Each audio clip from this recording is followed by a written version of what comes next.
There is nothing wrong with your podcast player. Do not attempt to adjust the volume. Hello and welcome to Studio 2009. I'm, of course, TF2 and Mike.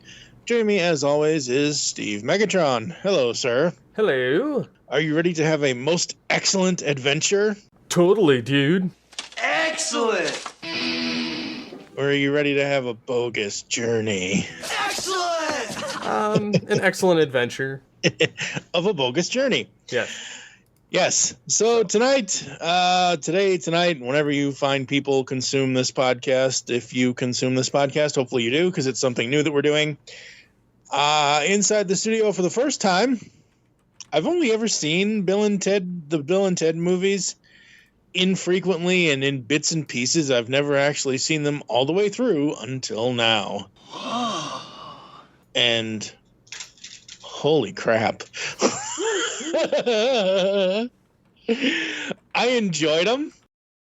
They're dated, aren't they? I mean, it's an 80s. I don't want to say it's an 80s throwback because it really isn't, because it came out. First one came out in 88. Second one came out in 91.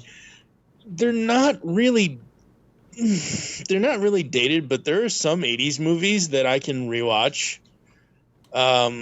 Specifically, I'll say Back to the Future 1, 2, and 3. Weird Science. Cocktail. Tom Cruise and Brian Brown in Cocktail. Transformers the movie. I'm trying to think of other 80s things. Stop Her My Mom and Shoot was 90, 91, so kind of fits in. But the point is that these 80s movies, for me, they are not something that I would be rewatching on a regular basis. I enjoyed what I saw. I enjoyed the acting. I enjoyed the story. However, in the future, I'm probably not going to be facing the music to these films. I'm kind of excited to watch the third movie, to be honest. Because I want to see what they do with it. And yes, there have been, and always will be, when you're picking up continuations of shows, there's going to be this aspect that's not quite as good as the originals, or will not stand the test of time. And yes, I think that there could be an element of that in Bill and Ted Face the Music. However, I think that because it lives in this weird time travel universe, and the way that it messes around, I think that we could end up with actually a really good movie for a continuation, as opposed to like Die Hard 5, which was utter garbage, and things like Dumb and Dumber 2 that honestly didn't need to be made. So again, I think that this movie, I think, will be pretty decent. Yeah, the third movie looks really good. My wife wants to see it. And after seeing the first two now, I want to see it as well. All as I was really meaning was that while I enjoyed Bill and Ted 1 and 2 in the moment that I saw them for the first time, I'm like, oh, that's cool. Oh, that's cool. But, you know, for me, when someone says party on, I think of Wayne and Garth before I think of Bill and Ted. Yeah, I mean, I can see that, but honestly, I liked this more than I liked more than I liked Wayne and Garth. Really? Yeah. I found this almost more natural. Like, because they look that part, they look that age. They don't. Whereas Wayne and Garth look old. like they live in their mom's basement type of thing. Like they're old guys sitting in there, and it kind of, I don't know. It just doesn't really resonate with me all that well. So yeah, I mean, I think that they did really good with this. Plus, I enjoyed wasn't it William Sadler that plays Death? In the second one, yeah. He's going to be in the third one, which is kind of, in a sense, going to be like the Rufus role, since George Carlin is unfortunately not among us. Yeah, I was actually really surprised because I hadn't seen these. I mean, like I said, I've seen them sporadically. I've seen different pieces of them, but I've never actually. I was like, hey, wait a second. That's George Carlin as Rufus. That's friggin' awesome. Yeah, that was really, really cool. I dug that. The first film, the basic plot of it is that Rufus goes back in time to make sure that Bill and Ted go on their Most paths excellent in adventure. life. Yes, in order to make sure the utopian Bill and Ted future is secure, and this basically means that they have to not fail their history report. And I find that interesting that they tie it into school and learning and how these two knuckleheads are basically dweebs because they're not learning the education that they should be. Pretty much. But I love the premise of them having to go back and they end up just basically stealing people from time. Yeah, especially Napoleon. Mm-hmm. That was funny. Yeah. I definitely enjoyed the first one more than the second one. Yeah. The second one, yeah, the whole thing with death, yeah, I liked that. But on a whole, like I think I liked the first one better. Yeah, I like the first one better. I do enjoy Bogus Journey because Bogus Journey. I'm really surprised that Excellent Adventure doesn't have a tie-in to another franchise, but Back to the Bogus Future. Journey, no. Well, I mean, I would rather be in a DeLorean or a phone booth than a TARDIS. But anyway, that's just me personally. Isn't that a phone booth? Yeah, it kind of is, but whatever. Anyway, It's not as cool. yeah. We're gonna So get so much hate for that. I know, right? Sorry, folks, we're not Whovians. Not that there's anything wrong with Whovians. Exactly, it's just not our thing. If it's your thing, that's amazing, and that's it's a beautiful great for thing you. about geekdom. You can unleash the geek in you, and no matter what it is. Exactly.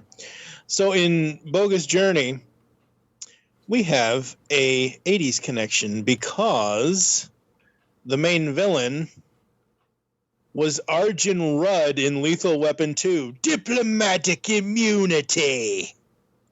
Yeah, see, I didn't catch that because I haven't seen that movie in forever. As soon as I heard his voice, I'm like, where do I know that guy from? I knew him, like, I just didn't know where.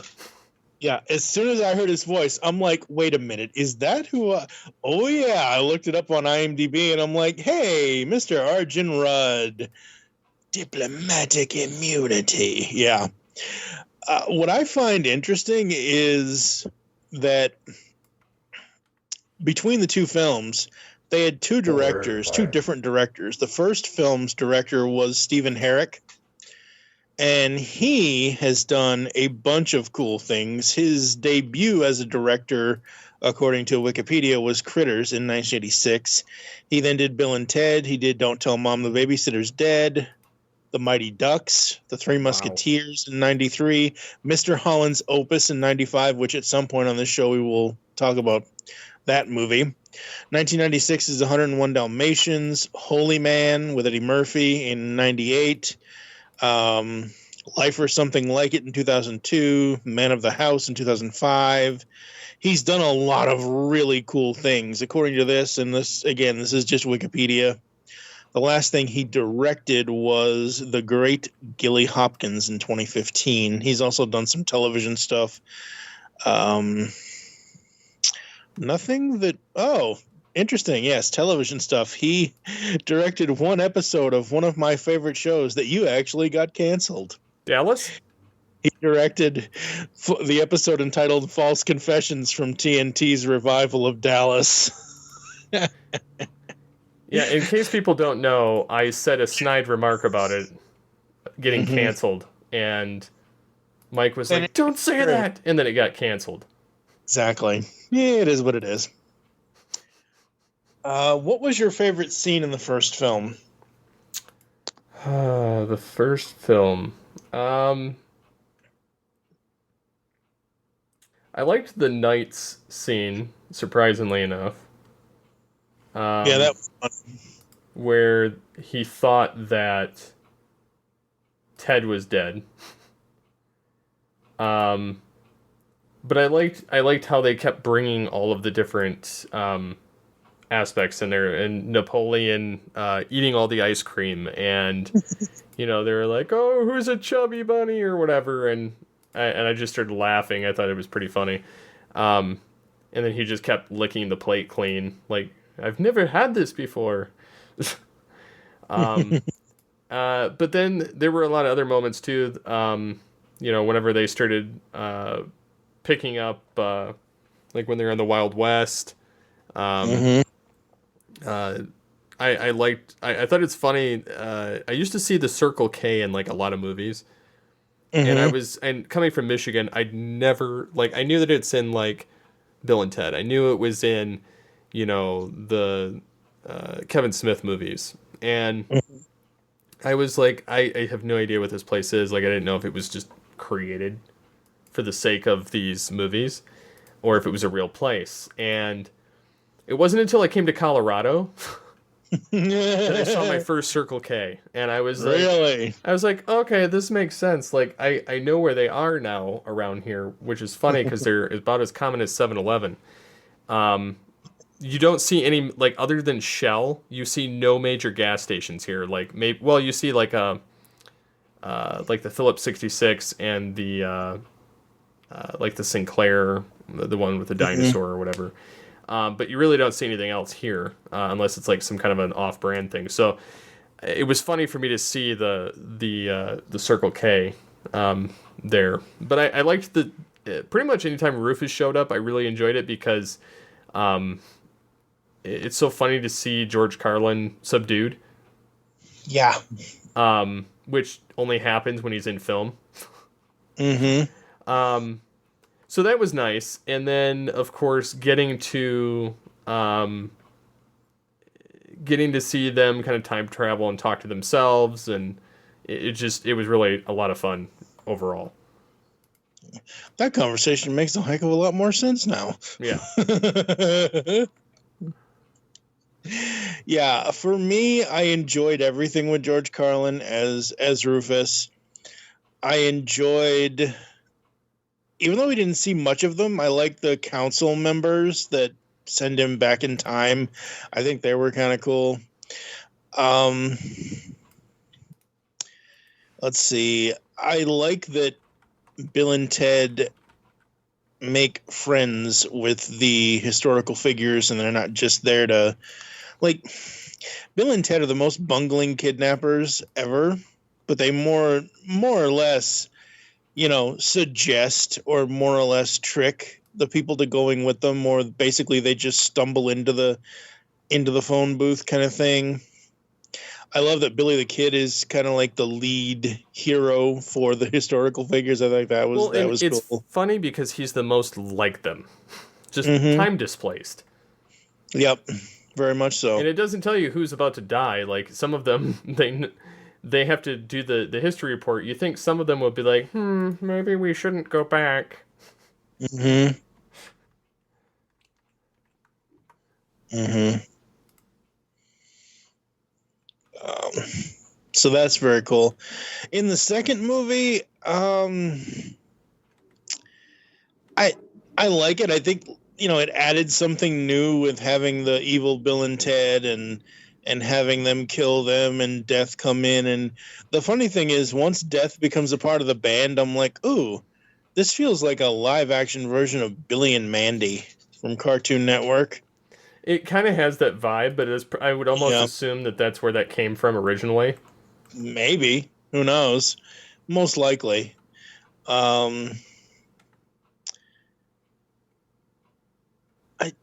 one thing that confused the hell out of me with Bogus Journey is at the end, Bill and Ted eventually take their act to Mars. And I'm like, okay, why? But whatever. I don't know. What did you like about the second one? Well, the second one I enjoy because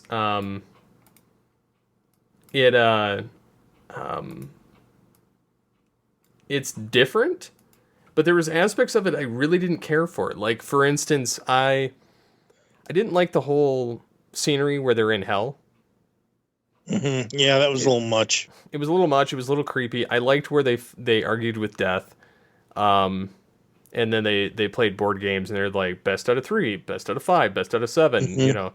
And then finally gave up and was like, fine, I'll just take you. And then, you know, and then they go to heaven, and then they end up talking to these two creatures, which reminded me of the aliens that were in the, it was either like an Ernest movie, or it was like the Masters of the Universe film. I was getting that vibe from it. And I knew that it was different, but I thought that it was kind of interesting that they were very similar. I mean, granted, they all came out around that time, so it could have been the same studio saying, all right, you got to make this work with these props and these Muppets, and we're not giving you any more money.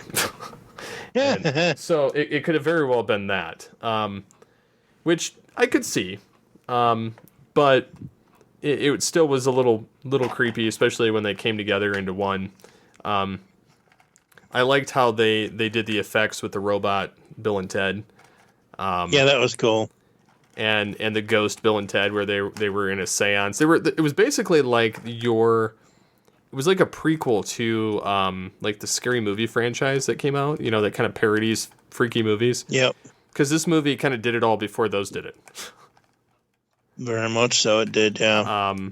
But no, I mean, I liked the inclusion of death, which kind of was a natural bridge because George Carlin wasn't really in it all that much, except for the beginning and the end. Like, but yeah, I was very happy that they had that kind of in there. Now, in terms of this film and the third one, it kind of leaves a little bit, you know, kind of up in the air. Yeah. Especially the way that this one ends and the new ones are going to begin. Because it's like, oh, they, you know, diverged from history. By quite a bit. Yeah, that was a little interesting. Like, I mean, I like the whole idea of Face the Music, and I enjoyed that trailer. But I'm not sure how the third one's going to bridge the gap, or how they're going to, what kind of time travel tomfoolery they're going to work on. And they also make, and I, again, this is just judging off a trailer. I'm not putting it down because I really want to see it. It's kind of funny. Like, if they were going to have, like, Face the Music, I was assuming that Bill and Ted would have gone and got, like, real jobs and just became, like, boring grown-ups, and then had to have their younger selves kind of, like, give them the kick in the pants. So it would have been interesting to see that kind of a thing play itself out, especially since they're dressing the same and trying to talk and act the same. And Keanu just sounds old, trying to do his Ted. Like the one that plays Bill, like he pulls it off pretty well. Alex Winter, yeah. Yeah, Alex Winter. But Keanu Reeves just, man. Yeah, I was like, he sounds old. And I mean, I know they're in their 50s, but still, like, it just, I was like, I don't really know. And then I thought it was kind of funny because they have them go to the jail in the trailer, and you see, you know, this heavily buffed Bill and Ted with like this evil rock band sound to them. So it's definitely going to be interesting to see when this comes out and to kind of revisit and kind of update our thoughts on it. But no, I mean, I enjoyed the second one. It wasn't really a time travel thing per se, as coming back from the dead. And that they blundered their way through that. It was almost like watching a Scooby-Doo episode, but with sci-fi. So, yeah, and they were both fun films. They're just not, for me personally, they're just not rewatchable enough. Like, I would probably see them again maybe before the third one comes out. Maybe.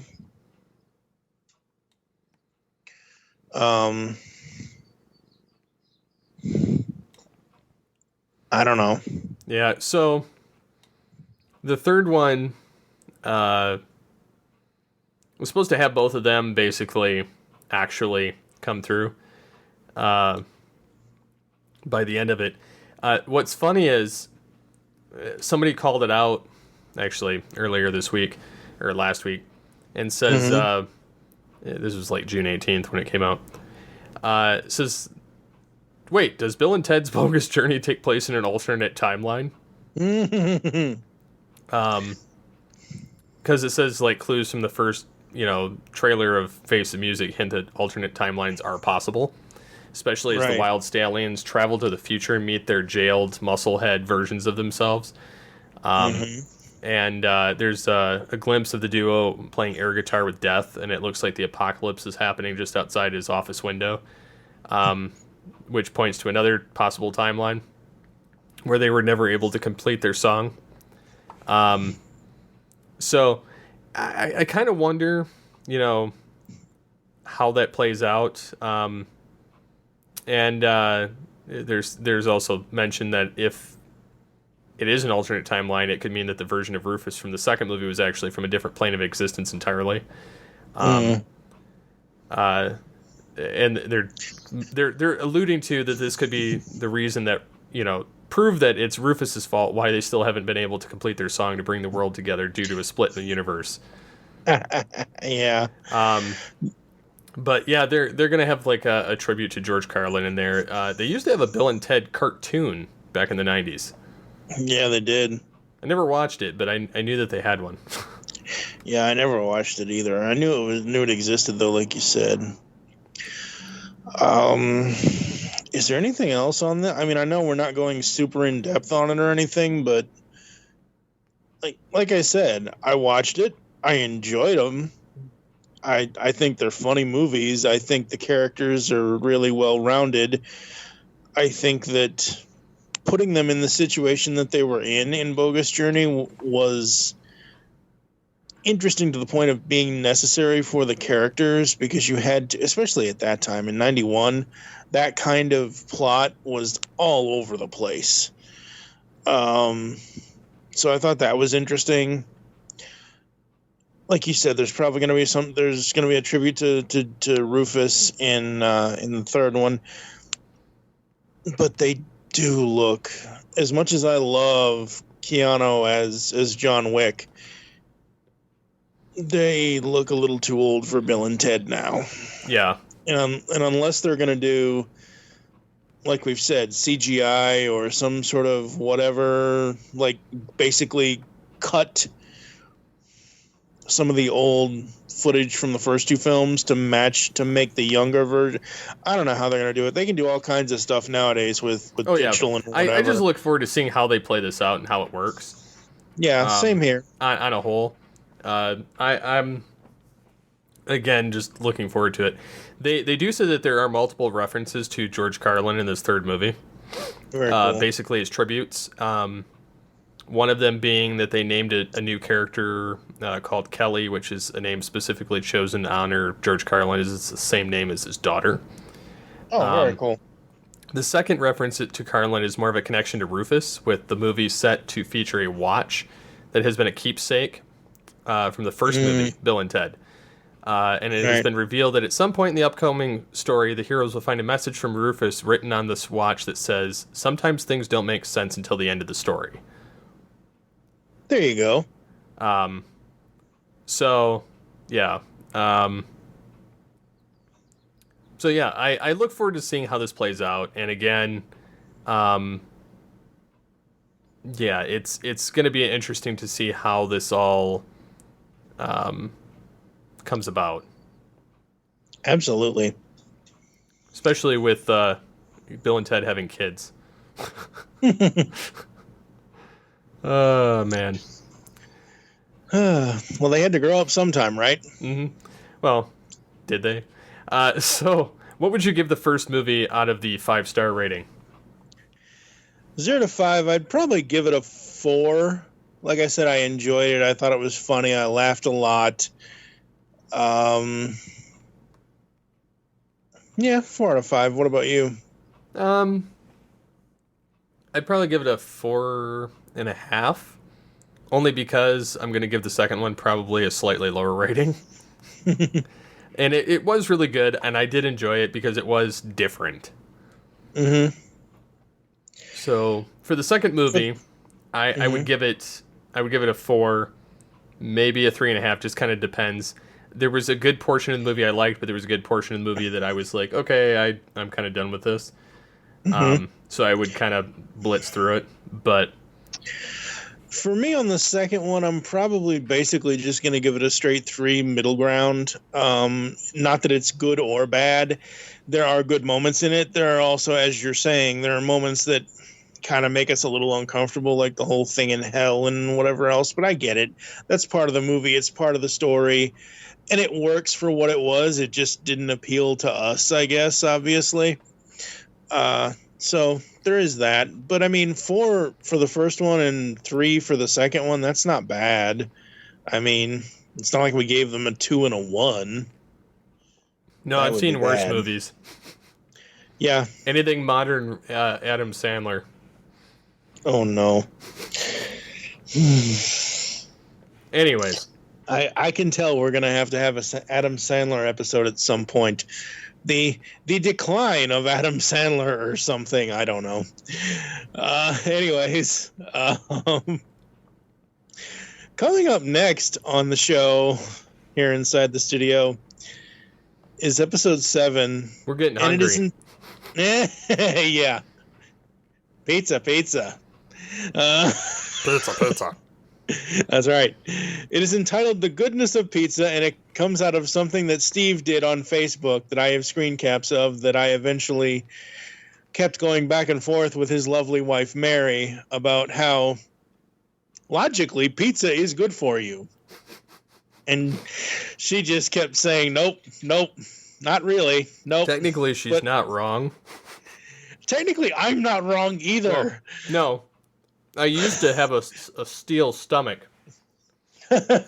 I'll leave it at that. Yeah. I did have Domino's, though, for Father's Day. Hey, now. Domino. Okay, that's part of the conversation that we're going to have next time. Domino's has gotten a hell of a lot better since the 80s and 90s. Oh, yeah. I liked it when they changed the recipe, but we're not on the Domino's episode. But I did finally get her to cave.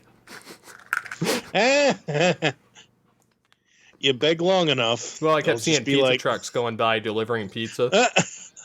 And I was like, man, that Domino's really looks good. And we were driving home, and she's like, I gotta go to the store. And she came back with pizza, and I was like, yes! There you go. So that's what's coming up here inside the studio as well. Anything you want to say before I close it out, sir? Be excellent to each other. Party on, dudes. Yeah, in the world that we're currently living in, I think that's a really good motto about being excellent to each other. Thank you for joining us here inside the studio. If you'd like to get in contact with us or leave feedback for the show, there are several ways to do so. Visit the website, geekcastradio.com, where you can comment on this and all of our other episode posts from this show and all the other shows we do. Here are all the ways you can listen to us nowadays: Apple and Google Podcasts, Spotify, and of course, the home where our files exist, Spreaker. You can also listen to us on any other podcatching client you are using. Leave the show's feedback in iTunes. Please do this. We are a new show. We need some feedback. Follow us on Twitter at Geekcast Radio is the network. It's Studio 2009 is the show Twitter. I am at TFU and Mike. What is your Twitter, sir? At SCP-21. Become a fan on Facebook. Go to facebook.com/Geekcast Radio Network. And you can also search out Studio 2009 Podcast on Facebook as well. For now, I am TFU and Mike with Steve Megatron Phillips. You'll hear us back in the studio soon. Catch you next time, folks. Be excellent to each other.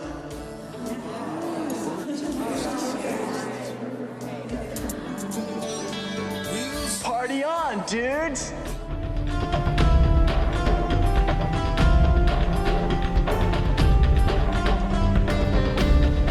In a world, there, I said it, happy,